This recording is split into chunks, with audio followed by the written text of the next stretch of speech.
This is your urgent call to action. We are all called to lead in a world in chaos, crisis, and turmoil. Join a pivotal global movement for change to transform the leadership crisis worldwide. Will you play it safe, or will you wake up, step up, and speak out? Like Nelson Mandela did for South Africa and the world, we need a radical new way to think, act, and lead, leading boldly into the future. Join host Anne Pratt, a Harvard Fellow and multi-awarded businesswoman, and unlock the best version of yourself to revolutionize leadership with what the world needs now.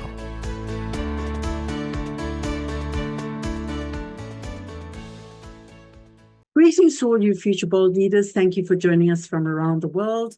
My name is Anne Pratt. I'm formerly from South Africa, and I relocated abroad to attend a Harvard Advanced Leadership Initiative Fellowship in beautiful Boston in the United States of America. Today, we are honored that our thoughtful, bold leader joins us from Harvard Business School in Cambridge, Massachusetts in the USA. She is the John and Natty MacArthur University Professor at Harvard University. At Harvard Business School, she teaches the award-winning course, Reimagining Capitalism, and is co-chair of the Business and Environment Initiative. She is a research fellow of the National Bureau of Economic Research, the best-selling author of the widely acclaimed book, Reimagining Capitalism in a World on Fire, and her work is frequently published in academic journals. In 2018, she was elected to the British and American Academy of Arts and Sciences. She advises some of the world's leading corporations and serves on the boards of Amgen and IDEX Laboratories. In 2019, Financial Times awarded her Outstanding Director Award. In her teens, she fell in love with a copper beech tree and our natural environment. Growing up in an English manor house in the West Midlands in England, she is obsessed with change and the urgency for change. Stay with us as she shares more about our misguided worldview of capitalism, her theory of change, reimagining capitalism, and why business can do well and do good, why global heating is an unprecedented challenge, and why Mandela's leadership paradigm is an extraordinary opportunity to help protect our planet and save our world. We warmly welcome the outstanding professor, my professor from Harvard Business School, a woman I admire and applaud, Professor Rebecca Henderson, and welcome to Leading Boldly into the Future. Rebecca, it's such a joy to see you again. Thank you so much for bringing your wisdom, your knowledge, your passion to this wonderful Mandela message and movement for change. And it's such a pleasure to be here. Thank you very, very much for inviting me. That's great. I thought a wonderful place to begin. You know, your book, Reimagining Capitalism, was such a joy to read. And after being in your wonderful classes at Harvard Business School on Reimagining Capitalism, what struck me in the book was just how you began, and that you grew up British, and that there were two kind of lasting imprints on your life. One, your love of nature and having an experience of something larger than yourself. And the second, your professional curiosity, and I think you called it obsession around change. So, you know, having had that childhood influence, I guess my question is, was there a particular defining moment growing up that really had a pivotal impact on you, your life, and what you care about in the world today?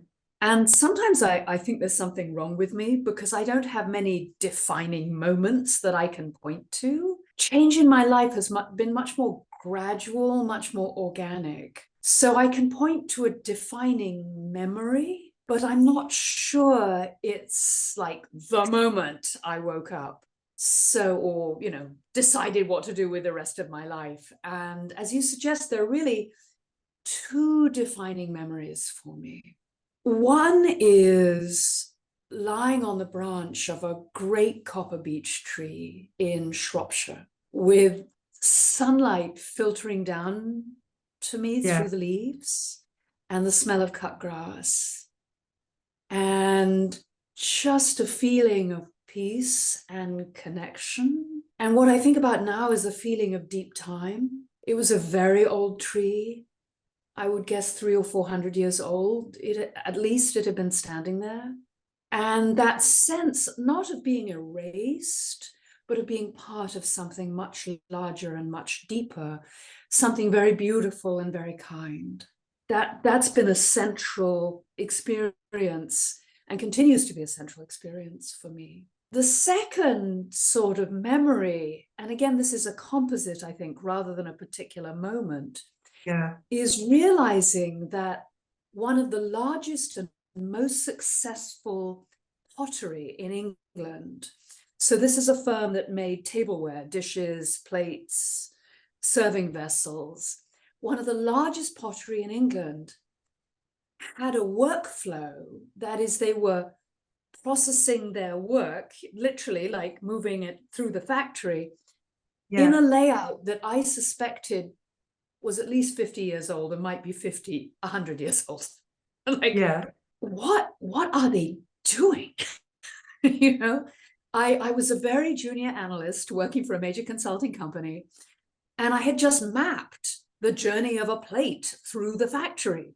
You know, went up 2 stories and went down 2 stories and turned left. And then, you know, it was crazy. I mean, I wasn't very experienced.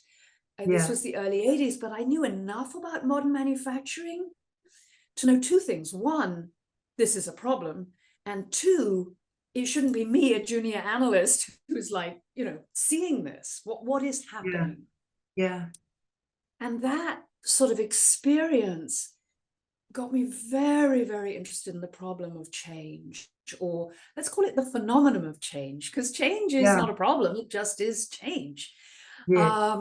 Why is it that, and initially I was studying this in large business organizations, and that's where I spent the first half of my career. Why is it that large firms have so much trouble seeing that the world is changing, doing new things, moving in new directions? And that got me going in all kinds of other directions that I'm sure we'll talk about, including why do individuals have so much trouble? Why do states have so much trouble? Why is the planet having so much trouble? But in general, change, that's what really resonates for me. That's so interesting. And we will talk about that in more detail. I was also struck by the fact that your brother, a freelance environmental journalist, seemed to be some catalyst of change for you in some way, in terms of encouraging or inspiring you to read the science behind climate change. Can you share a little more around how his work shifted you? Sure.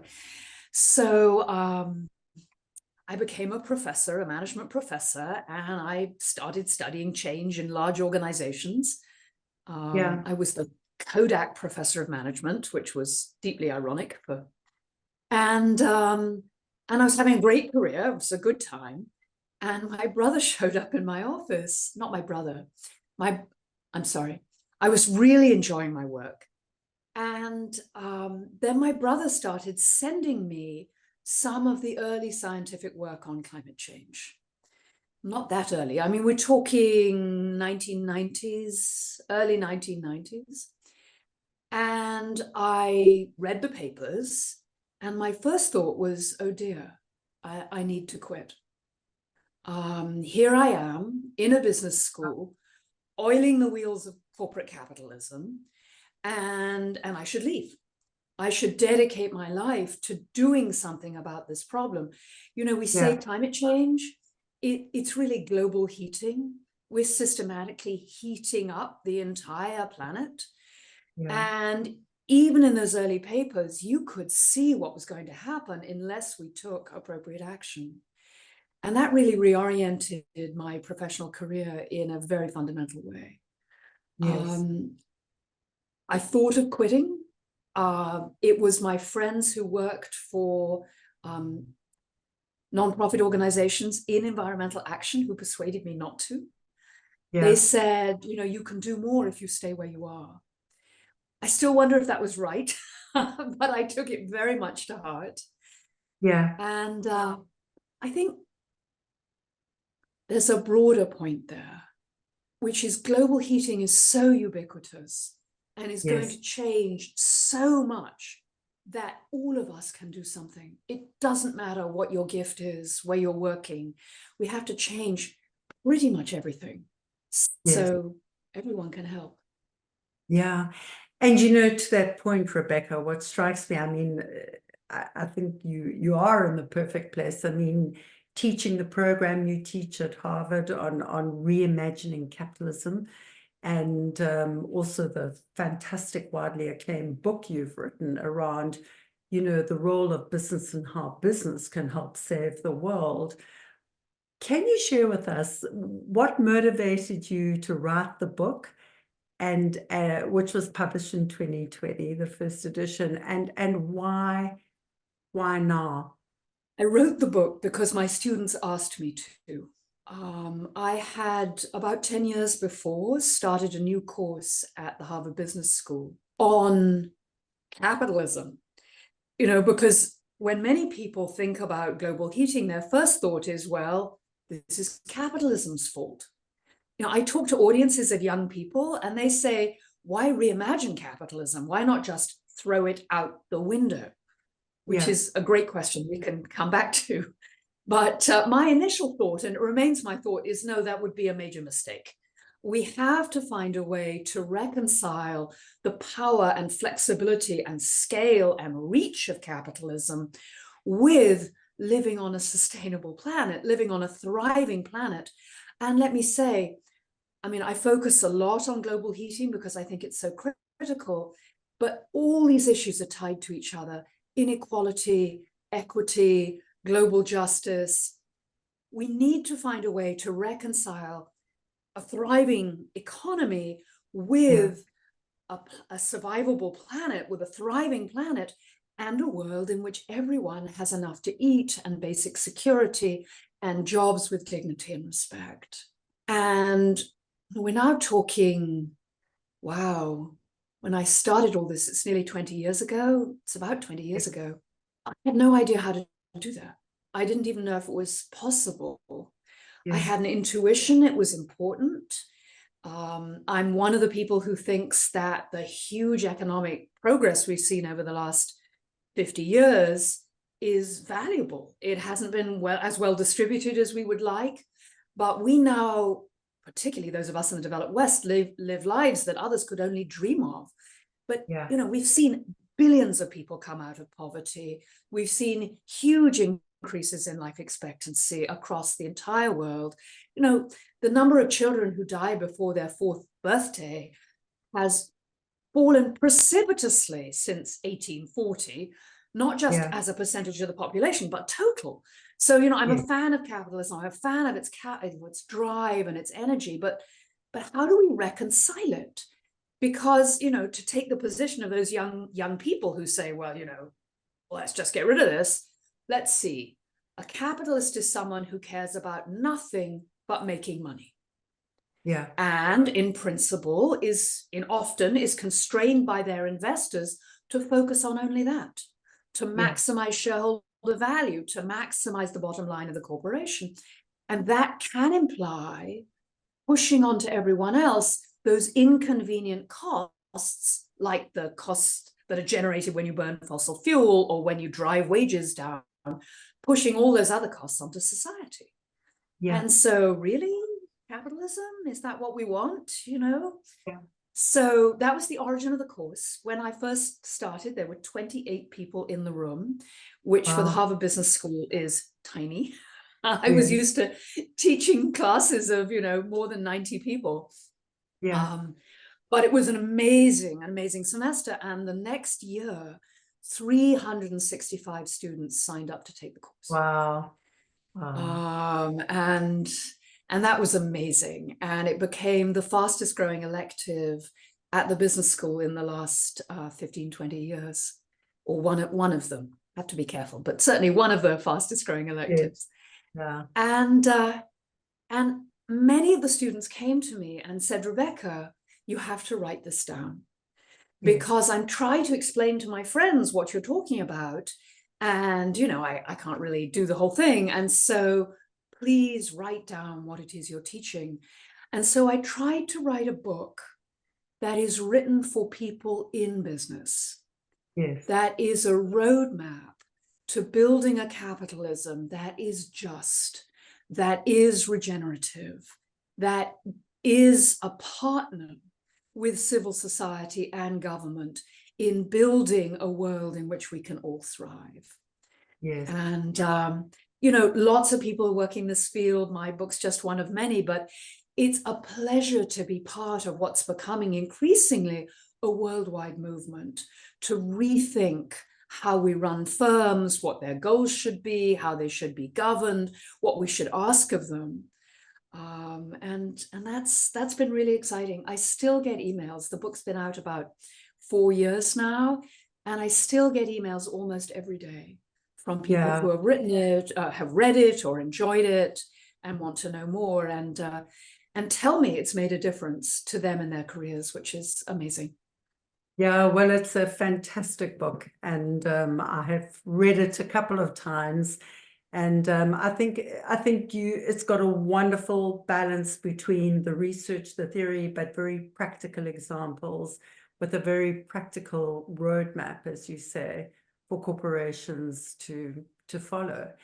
And I think what also struck me in your analysis in the book, when you talk about a reimagined capitalism, can you share a little more about what it requires?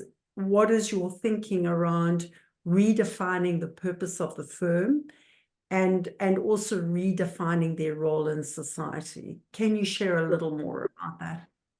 Many managers and many investors assume that the purpose of the firm is to make as much money as possible. But that's not actually correct from a historical perspective, a philosophical perspective, or a legal perspective. Yeah. So let's take those in order. Historically, firms were created, and they are creations of government, of the state. Firms were created to benefit society.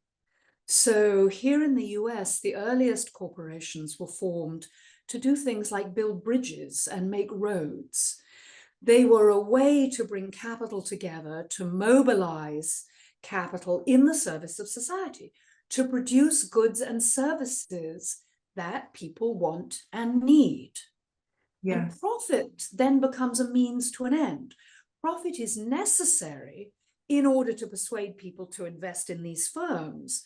But, you know, if you'd asked those early legislators, well, is the goal just to make as much money as possible and take over the world? They would have said, no. The goal is to get the bridges built. The goal is to get the roads built. Yeah. And if we go forward philosophically, what I find very interesting, and many people don't know, is when Milton Friedman, who is a famous economist and really famous for saying the purpose of the firm is to maximize shareholder value, when you go back and read his work and look underneath the hood, he was saying the purpose of the firm is to maximize social welfare. And the best way to do that is to maximize profits. Yeah. Which is a very different statement, right? Because when you go back and you look at those, we now call them neoclassical or neoliberal economists, and neoliberals become a term of abuse. But when you look at what they were, the place they were starting is free markets, perfectly competitive markets where prices reflect full costs, everyone has full information and everyone can compete. They're amazing. They generate political freedom, they generate economic freedom. They're fabulous. And in a free market, which has all those characteristics, which I want to come back to, maximizing profit will maximize social welfare. Pretty cool. Yeah. So we have both the historical and the philosophical philosophical. We build firms to maximize social welfare. So the interesting question now is, does maximizing profits maximize the public good? Well, it might in some ideal world where there was perfect regulation and government that regulated the firms so that it didn't, for example, dump trillions of tons of greenhouse gases into the environment for free. It didn't do everything it could, and I'm caricaturing, but there are firms of whom this is true, everything they could to undermine labor organization, labor well-being, worker well-being. It's just cheap, cheap, cheap, cheap, cheap. And pump money into the democratic process to ensure that they're not properly regulated. Under those conditions, does maximizing profit maximize human well-being? Well, definitely not. I mean, really not. Some firms, and I'll pick extreme examples, but a cement firm or a steel firm, for example, the emissions they generate cause more damage to human health right now and to climate, global heating in the long term than their entire revenues. I mean, it's crazy. It's crazy, crazy. Now, we're using the cement and the steel. I'm not saying those are evil companies. I'm saying that something is off. You know, when I power my cell phone, I can spend $10 on the electricity. That will typically generate about $8 worth of harm to human health and $8 worth of long-term global heating. So that $10 of electricity comes with $16 of damage. It's a problem. So profit being the only goal is a huge problem. Now, having said that, what do we do about it? Because profit is necessary, right? I have more than 20 years experience on corporate boards, and, turning around to your investors and saying, well, we're not going to generate a profit anymore is like not a viable option. So the question then is, okay, so suppose I'm a manager, I'm a CEO of a firm, and I go, okay, we have a problem. What can I do? And in the book, I try and answer that question. And I lay out 5 clear steps. I'd be happy to go through them. And I try and have lots of examples. And just for fun, can I tell you about the examples? So I had the first draft of the book, and I gave it to my best friend from high school, who's super smart, interesting woman. And she read the book and she said, Rebecca, nice ideas. This is really boring. Your competition is Netflix. Netflix reruns. You have to go back and you have to make this book come alive. And so I really tried. I mean, I'm at the Harvard Business School. I'd done all these great cases. I knew business people. And I tried to bring those living, breathing possibilities in the room. And indeed, in teaching Reimagining Capitalism, what I found is the students didn't really believe what I was saying. I could lay out my 5-point framework till the cows came home. And they go, well, that's very interesting, Professor Henderson. It's when you bring in the people who are doing it and you show them that it is possible to run a multi-billion-dollar corporation and make a big difference in the lives of the people who work for you and cut your emissions by 30% and make money the whole way down. That's when people start to believe you. It's when you bring in a small entrepreneur, like, my favorite guy, I talk about so much because I like him so much, Erik Osmundson, who founded a company called Norsk Gjenvinning, which revolutionized the waste collection business in Norway. I mean, it's a tiny business, right? Tiny business. No, hardly any margin.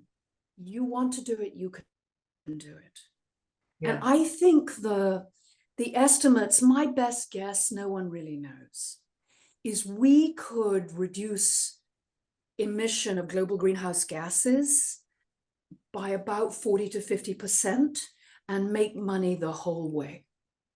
Wow. And I mean, it'd take a lot of work and energy and focus, but it's completely possible.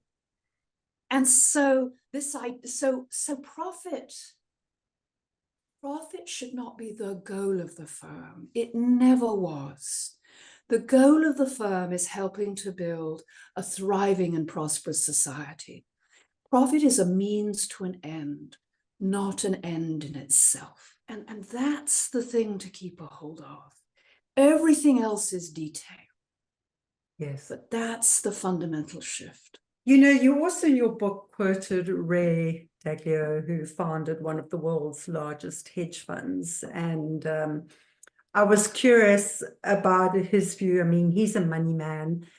And to what extent, I mean, perhaps you'd like to expand a little more on his thought around capitalism today and where capitalism needs to be, but also as a money person, what have you learned from Ray in terms of his thinking around how do you change the big money people to rewire finance and capitalism? So I quote Ray because he's very famous and very, very rich. Yes. But I have never met him. Or maybe like briefly at a cocktail party. Yeah. The person who really changed my thinking about what the financial system could do was a man called Hiro Mizuno, who was the chief investment officer of the Japanese pension fund. Okay. The Japanese pension fund is one of the largest pools of money in the world. It controls more than 1% of, I think, all financially traded assets, certainly 1% of globally traded equities. It's enormous. It is, for example, Larry Fink's, he runs BlackRock, the asset manager. It is Larry Fink's largest customer. So Hiro Mizuno was Larry Fink's largest customer for a long time. And Hiro became the chief investment officer of this huge pool of capital and started thinking about what his duty was. What was his duty? His duty was to Japanese pensioners of the future. And he came to believe that global heating was one of the largest dangers to the long-term welfare of his pensioners, of the people to whom he was legally responsible. Yeah. And he said, well, you know, I could maximize the value of this portfolio in individual stocks, and there might be two problems. The first problem might be that none of my pensioners can go outside anymore because air quality is so bad, and we're looking at fires everywhere, and Japan is very vulnerable to global heating. And secondly, although I might think I was maximizing value, well, wait a moment, if we see some of the worst possible effects from this, the whole economy might collapse. And that wouldn't be good for the finances either. Yeah. And global heating is what we call technically a non-diversifiable risk. That is, you know, one of the supposed miracles, and it is a bit of a miracle of modern finance, is instead of all the risk being concentrated, so I live in my house, if the house burns down, I lose basically all the wealth I have. I can instead take out an insurance policy, and that policy can then be spread across the entire world. So everybody's carrying a tiny, tiny bit of the risk that my house might burn down. Yeah. And that's, you know, that's what financial markets do. But the trouble is, when the world starts heating up, everybody's house burns down. Yeah. You really can't diversify the risk. And the concrete example of this is now in Florida and California, you can't buy housing insurance from a private insurance company. The companies have withdrawn from those markets because the risks are too large and they can't be diversified. It's so big, and everyone knows that risk is so large, you can't diversify it. So now the states are carrying the risk, which means the federal government is carrying the risk, which means, whoa, and I won't go down here, but we're looking at a potential large-scale major shift in the worldwide insurance markets. Anyway, so back to Hiro Mizuno.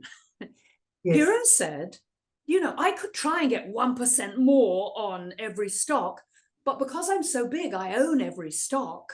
What will make me rich and my pensioners, you know, meet my responsibility to my pensioners is taking care of the whole system. Yeah. And so if we think of finance as having an interest in taking care of the whole system. That's a really interesting and exciting idea. Now, it's a little scary too. You know, there's a room somewhere where 15 people who control, opinions differ, but maybe 50% of the world's financial resources get together. I'm scared that room exists. That's way too much power to be in the hands of 15 people. But one of the things they might do, could do, is decide, you know, global heating, we should do something about that. And I mean, if we'd moved 20 years ago, it would have been 3% of GDP. It would have been pretty gradual. We could have done it no problem. We could now be talking to each other saying, whoa, well, that was a bullet we dodged, and look how much cleaner the air is now. You know, the number of people dying from respiratory diseases has plummeted, and oh my goodness, thank goodness we have a world to give to our children. Yeah. We didn't do that. So now it's a bit more expensive, but it's still so much more effective to move now at scale than to wait and wait and wait. You know, and maybe the financial markets will see that. Now, in the short term, parts of the financial market have woken up to the fact that focusing only on profit is not always a good way to make profit. And that other things may matter. So a lot of the big family money in Europe, for example, is starting to say, you know, we don't only care about making absolutely as much money as possible. We want a decent return, and we want our money to be part of the solution, not part of the problem. Sure. So there is money, there is finance moving in the direction of a more sustainable world. We're seeing, you know, big money flowing into so-called sustainably managed firms, into investment funds with these kinds of titles. We see more and more firms committing to be net zero. Sometimes they do it because they can see there's a profitable way to do it. There is greenwashing. We need to change the accounting system. We could talk more about that too. But money can make a huge difference, and I think is beginning to do that. That's fantastic. And, you know, you alluded to the fact that if we'd woken up, you know, 10, 20 years ago, it would have been much more cost effective. You also mentioned about, you know, this obsession with change. Based on your career and your experience in your career, plus the research you've done, why do you think denial is so pervasive and change is so hard? What have you uncovered personally and from a research point of view? Oh, and I'm laughing for two reasons. One is I spent my entire career on this, and you want me to give you an answer in 3 minutes, which is fine, and I will. But also because one of the books I'm currently asking the students I work with to read is by a man called George Marshall, and it's called Don't Even Think About It. And it's 43 reasons why addressing climate change is so hard. And here's the bad news. George's book is great, but he only covers a small fraction of the reasons climate change is so hard to move on. But let me try and summarize what's happening. Okay. And I'm not the first person to say this, but climate change, global heating is a wicked problem. It's really hard. Why? Well, first, for a long time, we couldn't see it or feel it. Secondly, the effects are likely to be in the future. And for a long time, we were saying, well, 20 years from now, 30 years from now, 40 years from now. And so let's just take that combination. You can't see it or feel it, and the effects are a long time in the future.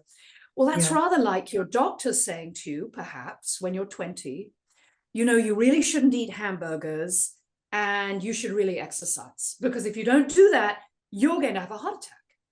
And we know how many young people say, unfortunately, I don't see it, I don't feel it, and 20 years is an infinite length of time. So just as humans, we as individuals are not good at very long-term problems, which we can't immediately see or feel, unless we have a cultural structure for holding them. So when families have small children, Yeah. They start thinking about the future like you wouldn't believe. They Yeah. buy insurance, they invest in their kids like crazy. What's happening? Well, you've got a cultural structure that says, got to do the best thing for them, got to, take them where they need to be. And then that's reinforced by an emotional issue that kicks in, which is got to do the right thing by my kids. Not all families do, but in functioning societies, we have to do the right thing by the kids. And alas, the US is not a great example of this. But in many societies, people say, how do you build a great society? You treat children like kings and you put them in palaces. We invest in schooling, we invest in strong maternal care. So humans can do it, but you have to kind of decide to do it. So that's the first big problem with climate. It's invisible and it's a long way away. Yeah. Third big problem. There's lots of people making money from the status quo. Yeah. And they have a very strong incentive to think and to act and to say, well, but fossil fuels, the main driver of greenhouse gases, they're the lifeblood of our civilization. Do you want to go back to the Stone Age? We have to keep burning these. Do you want to keep people poor? Energy is what drives material progress. And besides, climate change is just a theory.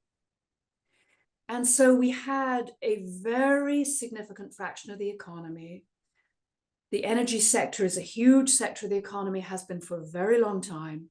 And for many years, governments subsidized it because it was a driver of growth. Oh. Cheap energy is one of the things, perhaps the most important thing that took us out of poverty. A car is what? 100 horsepower. We don't think about it, but that's 100 horses sitting in your driveway waiting for you, and you don't have to feed them or grow them, or it's fossil fuels are amazing. So we have this very powerful force saying no, no, no, no, no, and we know now that Exxon in 1982 had forecasts that showed really clearly what was going to happen. And in their own documents, they say, this has potentially catastrophic consequences. And what does Exxon do? They spend an enormous amount of money and time and energy denying it's a problem and corrupting the political process to say, it's not a problem. And then the last reason, and I will stop. I have two more. Yes. One is, I say, well, it's much cheaper to act now than to wait and bear the costs of what's going to happen. But if you're a politician or a CEO, it's hard to invest in the future. Yeah. Because we can say, and if you ask people worldwide, a majority will say we need action on global heating now. But then you say to them, well, does that mean I can spend less on your school or cut your wages? And it's hard, right? There are hard trade-offs, and we haven't yet developed the social consensus that that trade-off is worth making. Yeah. So very few people would say we shouldn't build schools or pay teachers because it does nothing for me right now. But we're doing the equivalent of that in global heating, partly because we've never had a problem like this before. The nearest equivalent is a major war. But in war, we are emotionally mobilized to fight others, and we can see it's a threat. Yeah. And we don't have that feeling around global heating yet. And that gets me to my last reason, which is that in this country, at least, but increasingly more broadly, work on climate change is getting tied up in the political wars.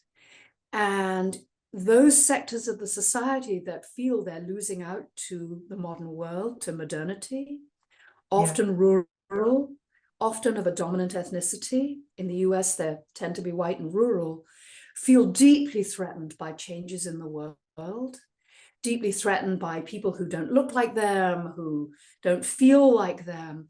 And they're turning to authoritarian strongmen, and so far they're all strongmen, who say, we can put the world back the way it was. Yeah. That's what Make America Great Again is. We can put the world back the way it was. when driving a car proudly was a sign of manhood, and America ruled the world. It's so attractive, right? Because the modern world is a difficult place. And one of the things that's happened is the sort of ruling elite who for years were hiding behind, well, we're maximizing profits, and lots of ordinary people were not seeing the benefits of that, were seeing themselves overlooked and often disregarded, saying, well, what have you done for me? And now you come along and you tell me that climate change is a big deal. Oh, yeah? Well, it might be a big deal for you, but I have other problems. Yeah. And that's really feeding into the political dynamics in very, very negative ways.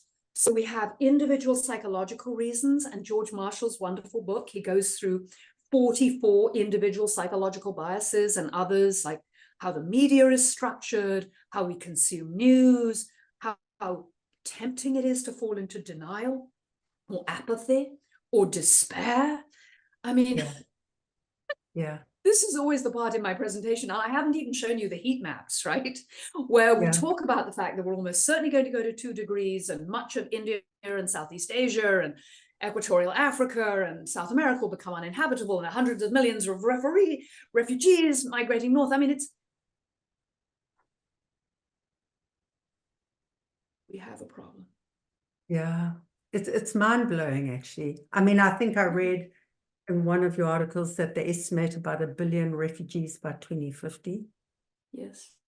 Yeah. I mean, it's trying to I can't remember if it's exactly that number, but the numbers are absolutely horrendous. It's because the equatorial belt will heat up and it will be impossible to work outside during the day. Yeah. It's just, and one of the things I find hardest now is all this is happening, and yet so many privileged people in the developing world are not yet mobilized or seem to care or want to do anything. And my friends who are, have had much tougher lives than I have and worked in much less privileged places, they look at me and they say, Rebecca, there's 1,000 global heatings going on all the time. And, you didn't care about those before, using the general you. Yeah. And, our human ability to turn away from suffering and ignore it. And then I think of all the heroes and leaders. I mean, I feel myself wanting to talk about Mandela, if it's okay. Yes, please do. I mean, I'd love because how Mandela... I've become really, really interested in this question of how do you face an impossible problem that's far too big for any single individual to make a difference on? Yeah. And realistically, is probably unsolvable in the sense that if you were an alien coming down from outer space, I mean, hello, alien, do you think humans are going to solve this problem? I think the alien will go, probably not. Sorry about that. There'll be other planets. And it's not that the Earth is going to die, but human society, if we don't start moving more quickly, will be fundamentally disrupted. There'll be massive suffering. So how do you look at all that realistically and not turn away, not numb yourself out, not say someone else, I'll wait for someone else? How do you do that? And so I've become super interested in people who have done that. So I read a lot about what happened in South Africa when I was working on my book. Yes. I was looking for moments in history where the private sector really stepped up and was part of the change. And as you might remember, in my book, I talk about Denmark and Mauritius and Germany as examples. Denmark in the 19th, Germany in the 20th, and Mauritius in the 60s, as examples when the private sector really stepped up. But, I read a ton about what happened in South Africa, and you can't do that, Anne. I'm telling this to you. You can't do that without coming away with incredible admiration for Mr. Mandela. Yes. I mean, you know, the general betting was that South Africa would be a bloodbath. Absolutely. That, you know, the dominant white portion of society, no way were they going to give up their privileges. And it was deeply embedded ideologically. People had been raised that way. And, you know, there were guns. And we know, you know, that there's no givens in this world. And just to that point, I remember as a child being in supermarkets where people had carts just filled with tin food, building bunkers. I mean, I remember that as a child. Oh, yeah. Very, this was not an abstract idea. And so, you know, a hugely difficult problem with, I mean, Anne, how many 100 years of history behind it? 300, 200? Well, 1652 is when the first right. Yeah. I mean, with more than 300 years of this is the way the world is supposed to be behind it. And then so it's an impossible problem. And then Mandela is in jail for a very, very long time, right? So, you know, and I know people who are sitting comfortably behind desks running corporations. Well, there's nothing I can do. Well, you try being in jail and trying to transform an entire society. I'm thinking about how you're going to do that. And I mean, just, I feel a little embarrassed because the story's been told so many times, but being able to look at what's really going on. Because I think if you're going to support change, be part of change, you have to really understand what's going on. Yes. You have to look at it with open eyes. And clearly he did that. He you know, all his early work, he knew what was happening in that society. He really understood at a deep level. And then, you know, I can't remember reading about this, but given all the other experiences I've had, I bet he had moments when he was just in deep despair. Like, you know, I through very dark moments. I mean, how could you not? In some ways, it's a rational response. And then I think what I'm learning, and I'm just learning and how to deal with this and how to think about it for myself. I think you have to face grief, like, for all that's happening and for all the suffering. And, you know, just live through that and open your mind to that suffering. Because if you get stuck in despair and you don't grieve, then you get stuck. You just get stuck. So, and then you have space for hope. And I love Rebecca Solnit's phrase about hope. Hope is not this nice thing that tells you everything is going to be all right. Hope is an axe you grab in an emergency to break down a door. You know, hope is a tool. Hope is a choice. Hope is something you say, I will not give in to death, darkness, despair. And I've been heavily, you know, humans have faced really tough times like this. So many times. Droughts, famines, wars. It's only in the ultra-privileged West, where we thought we got rid of suffering and death, that we thought, oh, it's never going to be tough. This is what being alive is about.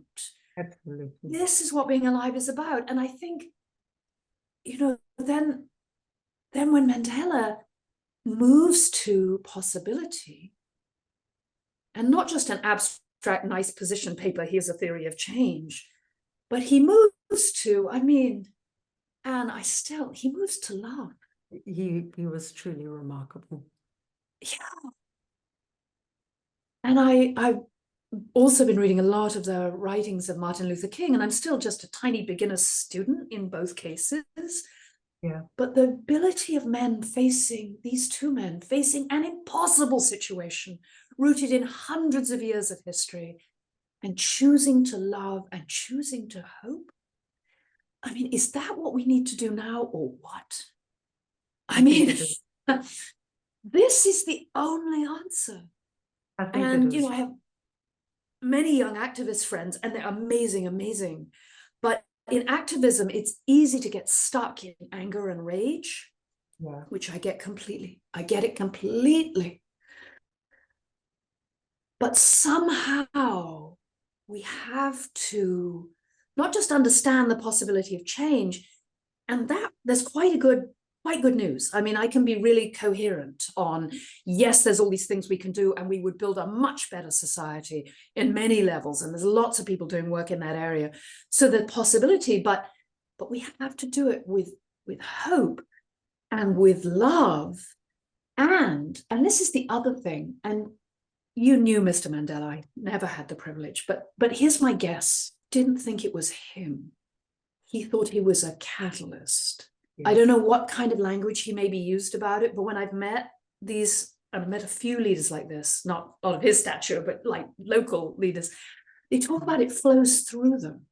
It's not like me, I personally saved this. It was all of us. I enabled, I guided, I was part. It's all about the community. It is. And part of the problem in the West is we've come to, the lone CEO who builds the firm, or the lone leader who makes the difference. Any real lone leaders, are like, no. It's the team. It was a bunch of us. And if I was helpful, that was not my doing. That was something larger than myself. Well, one of our famous, sayings in Africa is, it takes a village. It's the collective. And that's we all grow I'm saying. up understanding that it takes a village. You know? And so it's inculcated in a culture and in a social structure.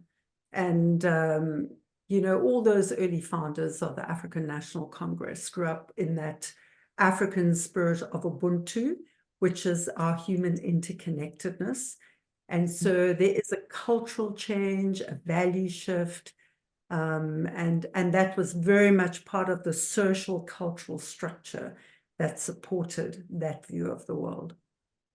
And we need that in the West. Yeah. I mean, we need it so much. I mean, as you know, that's where my current work and teaching is going. But that sense that, no, it's not just you, it's all of us that will solve this problem. Because if you think it's just you, I mean, rationally, there's nothing you can do. Doesn't work. So, I think we're so fortunate to have examples of people who have led these kinds of changes before, and can inspire the rest of us. Absolutely. I'm going to shift gears a little, because I would love you to just briefly cover your 5-point plan, your own roadmap for change when it comes to corporation. Sure. I know there are 5 connected elements, and and if you could just briefly talk about creating shared value, building a purpose-driven organization, rewiring finance, building cooperation, and then fixing our institutions and government. And I know we don't have too much time, but perhaps if you could just give us a brief synopsis of each of those. I'll give you the sort of very brief version. So step 1 is building a purpose-driven organization that is explicitly embracing the idea that your purpose is to contribute to the thriving of the society in which you find yourself engaged. And in all your decisions to strive to increase not only the well-being of the organization, which is important, and the well-being of the people who work within it, which is also important, but the broader world.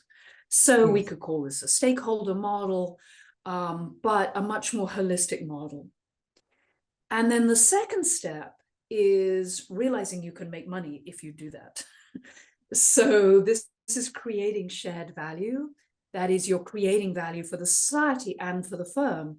And most firms are doing this right now. They just don't know it. So if you produce a product that people want and pay your people decently and create good jobs, you're creating shared value. You're making a big difference in your community right now. And all we're talking about, in a sense, is, well, can you do more? Can you push harder? can you treat your employees with more dignity and respect and pay them a decent wage? The answer is often yes, particularly if you're purpose-driven, because you increase productivity and creativity and innovation. We have lots of data on that. And perhaps you'll be able to identify new markets for addressing the huge problems that are emerging at the moment. And that will create shared value. You will be a new firm into plant-based foods, or circular construction, or textiles that are produced without generating enormous amounts of waste and water, and using tons of water and treating people like dirt. You know, maybe you can build a business model around that. And I go through the 5 or 6 business models and talk about lots of examples, all the way from Walmart to Quick Start, which is or Quick Save, which is a small convenience store chain. Yeah. I mean, there are all kinds of ways to really make a difference in the world and make money. And then I say, well, that's not going to be enough, right? It only gets us a bit of the way, because there are some things you want to do that are too expensive and will hurt, you know, will be too much. And so then the next step is thinking cooperatively and working together. And a great example right now is the cement industry, which understands cement is responsible for about 10% of global emissions on the planet. And that's huge. And they know they have to bring down their emissions, but no single firm can change the production process. So they formed a consortium and they're working together to try and reduce emissions. They're sharing the cost in the interests of the whole industry. And cooperation is very, very powerful, but it's hard to sustain, because it's always easier not to do the right thing. And so sometimes you're tempted, well, yeah, I should be part of the consortium, but I don't really want to. So then we start talking about changes in finance and accounting, which is a huge subject in itself, but very quickly, you need to be able to hold firms to account. How do you know a firm is purpose-driven? How do you know a firm is part of a consortium and doing its job? You have to be able to measure and audit what they're actually doing. And that's where so-called environmental, social, and governance metrics come from. They're super important. They're still very much in the early stages, lots of work to be done, but they're going to be critical. And that last but not least, we want capital, finance, to enforce firms doing things. We want finance to have a purpose. And so that's the first 3 stages. And then the 4th stage is, purpose, shared value, cooperate. Fourth stage is, oh dear, we're going to need government. Because ultimately, business can't do this on its own. The state will have to regulate. We will need governments to say, I'm sorry, if you continue to use fossil fuels, that will be much more expensive, or that will be illegal. And so I suggest that firms that are really purpose-driven will advocate for strong democratic governance, strong governments with which they can partner to build a world in which capital and government are genuine partners in building the world we need. And last but not, and that's it. I did 5. Yeah, you did 5. You did 5. I did 5. And so the last is, and we need to fix the institutions.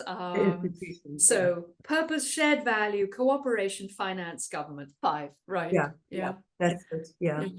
And the institutions, Rebecca, just briefly, I mean, which are the major institutions that you think are being, desecrated and need to be fixed? Well, the most obvious is national governments. So I argue quite strongly in the book and in other work elsewhere that firms have a very strong interest in maintaining thriving democracies, that autocracies have a very bad track record, both in supporting economic growth, but also in supporting individual freedom and innovation and openness, and that we can't solve the kinds of problems we face unless we have that kind of democratic, flexible system.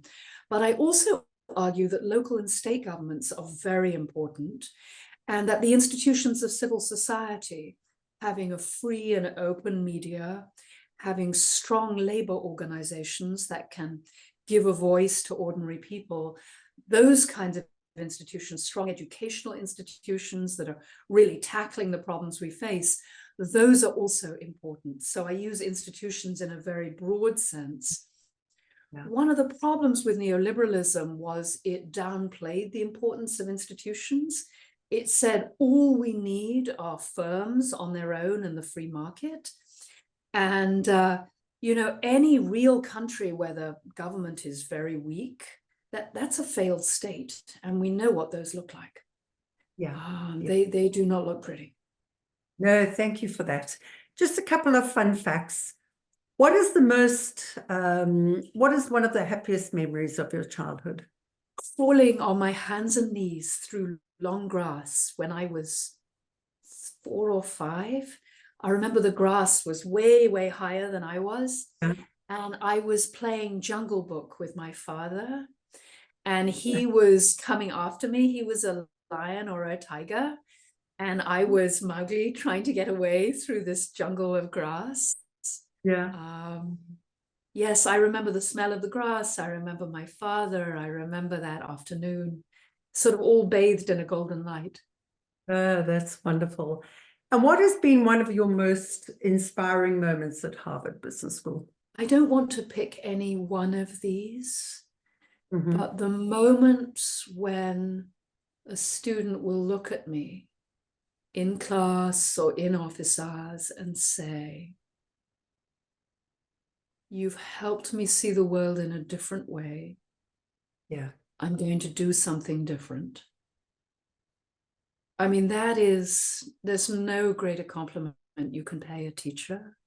Yeah. And, I get emails. I took your class 8 years ago, and now I'm doing this. And I would not have done it if I hadn't taken your class. I mean, that's such a gift. Yeah. Those moments are really great, great gifts.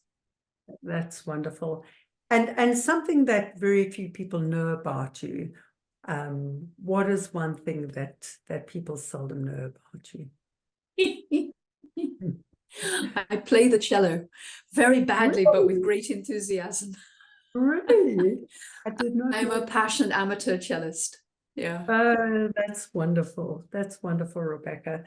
Well, in our final few moments, any final thoughts around the future of leadership and what it takes to lead boldly into the future? I think the future of leadership is about 3 things. Doing your regular job really well, learning to see the bigger picture, to step up out of, I'm just the CEO, I'm just the dean, I'm just the divisional president, I'm just the sales manager, learning to go up and understand that bigger world of which you're a part, and how what you could do alone or in partnership with others can make a difference in that bigger world. So your job is not just to look down, your job is to look out. And lastly, your job is to look inside, because I think we are entering or are in a place which will be increasingly frightening, unpredictable, and difficult. And humans that are afraid or under pressure don't perform well. And I think increasingly your job as a leader will be to be the person on the lifeboat as the leak starts to spring, to keep your head, to be in that position of quiet, deeply in touch with who you are and what your deepest values are and what you're about, to hold the shelter for everyone else. That's very powerful. Yeah. That's very powerful. That's how I think about leadership. And the last question, do you think Mandela's leadership is relevant for the world today? And if so, what do you think he would say our generation and the next? Well, you know that I think it's relevant to the world today. Oh, absolutely, absolutely. And what do I think he would say? I feel a bit shy.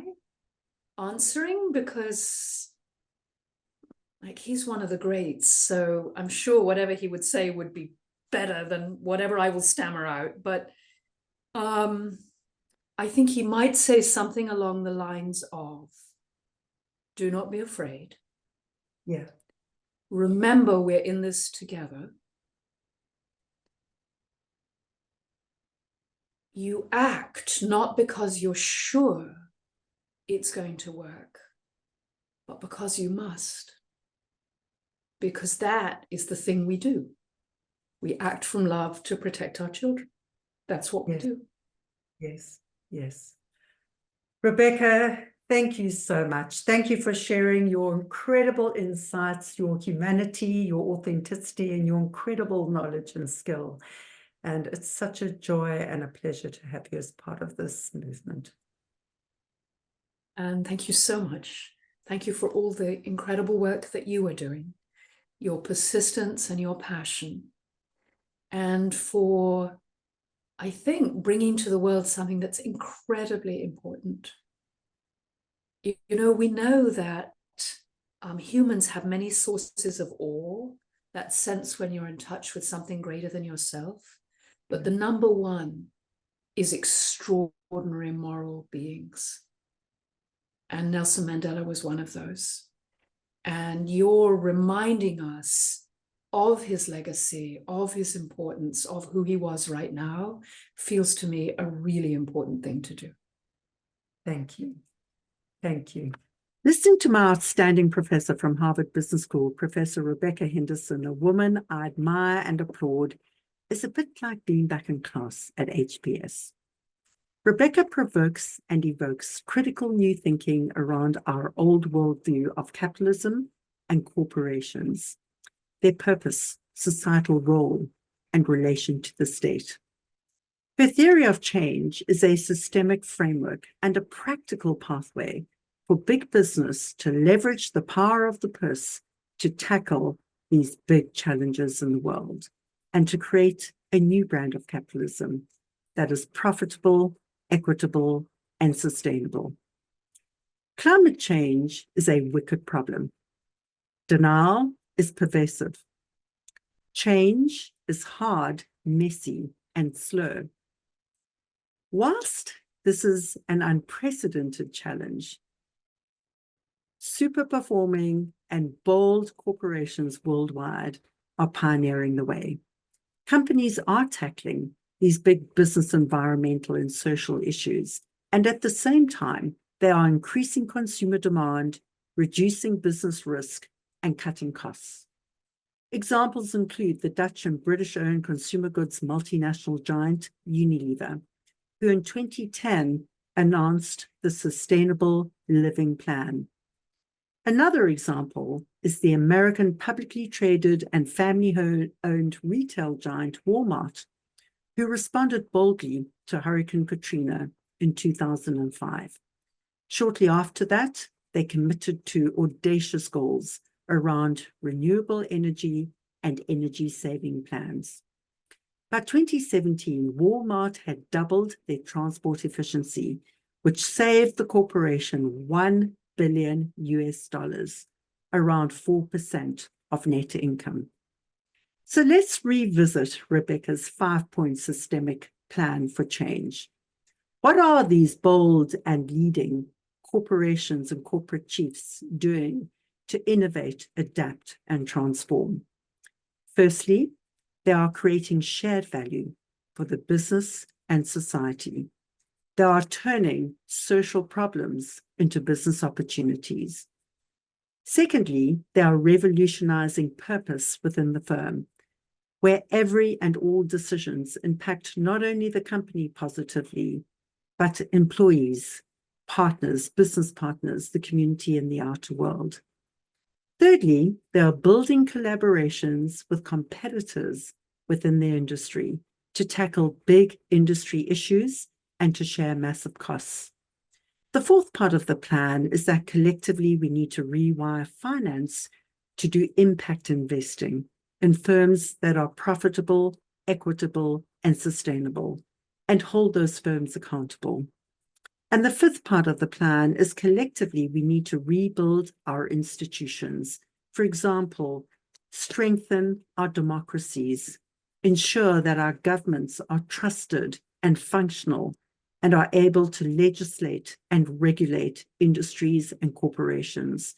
Self-regulation does not work. Business, big business, can do well and do good. Reimagining capitalism makes societal and good business sense. Friends, in the end, we do not want to look our children and grandchildren in the eye and answer to the fact that the planet got destroyed. But for one beautiful moment, we created a huge amount of shareholder value. Leveraging big business to protect our planet and save our world is the right thing to do. Additionally, the business case and Mandela's leadership blueprint as a new paradigm for corporate chiefs to think, act, and lead like Mandela today makes this both hopeful and possible. So until next time, remember that leading boldly is about making thoughtful, clear choices.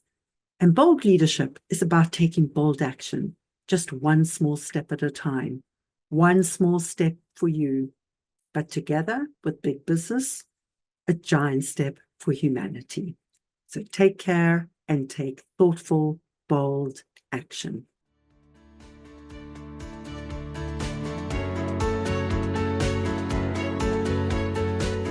Thank you for listening to this episode of Leading Boldly into the Future. Please find links and connections mentioned in this show in our blog and never miss an episode by subscribing at anne-pratt.com. That's ANNE-PRATT.com. May these insights from inspiring industry leaders, remarkable disruptors, and courageous champions of change bring forth a brand new you, emboldened, empowered, and ready to inspire hope. Come back soon, share with your friends, sign up on anne-pratt.com and join our movement for change. Why? Because the world needs you to lead boldly too.